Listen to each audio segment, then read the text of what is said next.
Hello again, friends. My friend Fergal did a video where he read like the first few pages of a book that I lent him called Shoplifting from American Apparel. When I was last at Fergal's house, he lent me this book. It's called Me Talk Pretty One Day. It's by David Sedaris, and it's signed to Fergal with a little septopus.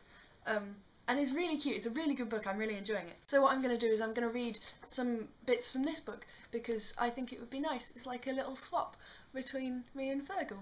I bought my drugs from a jittery, bug-eyed typesetter whose brittle, prematurely white hair was permed in such a way that I couldn't look at her without thinking of a late-season dandelion.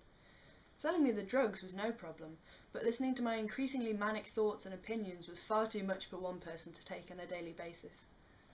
I'm thinking of parcelling off portions of my brain, I once told her. I'm not talking about having anything surgically removed. I'd just like to divide it into lots and lease it out so that people could say, I've got a house in Raleigh, a cottage in Myrtle Beach, and a little hideaway inside a visionary's head.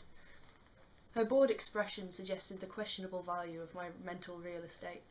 Speed heats the brain to a full boil, leaving the mouth to function as a fulminating exhaust pipe. I talked until my tongue bled, my jaw gave out, and my throat swelled up in protest. Hoping to get me off her back, my dealer introduced me to half a dozen hyperactive brainiacs who shared my taste for amphetamines and love of the word manifesto.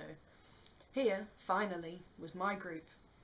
The first meeting was tense, but I broke the ice by laying out a few lines of crystal and commenting on my host's refreshing lack of furniture. His living room contained nothing but an enormous nest made of human hair.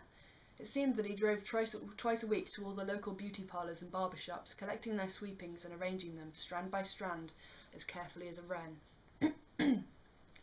I've been building this nest for, about 6 months now, he said. Go ahead, have a seat. Other group members stored their bodily fluids in baby food jars or wrote cryptic messages on packaged cheap steaks. Their artworks were known as pieces, a phrase I enthusiastically embraced. Nice piece, I'd say.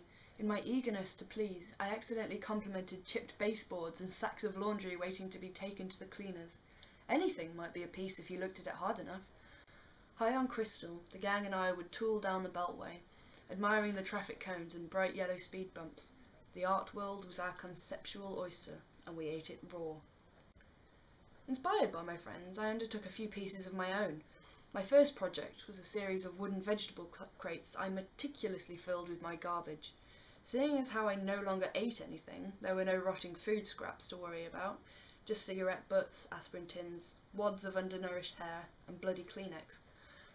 Because these were pieces, I carefully recorded each entry in ink, using an ink I'd made from the crushed bodies of ticks and mosquitoes. 2:17 a.m. 4 toenail clippings. 3:48 a.m. Eyelash discovered beside sink. Moth. Once the first 2 crates were completed, I carried them down to the art museum for consideration in their upcoming juried biennial. When the notice arrived that my work had been accepted, I foolishly phoned my friends with the news. Their proposals to set fire to the grand staircase or sculpt the governor's head out of human feces had all been rejected. This officially confirmed their outsider status and made me an enemy of the avant-garde. At the next group meeting, it was suggested that the museum had accepted my work only because it was decorative and easy to swallow. My friends could have gotten in had they compromised themselves, but unlike me, some people had integrity.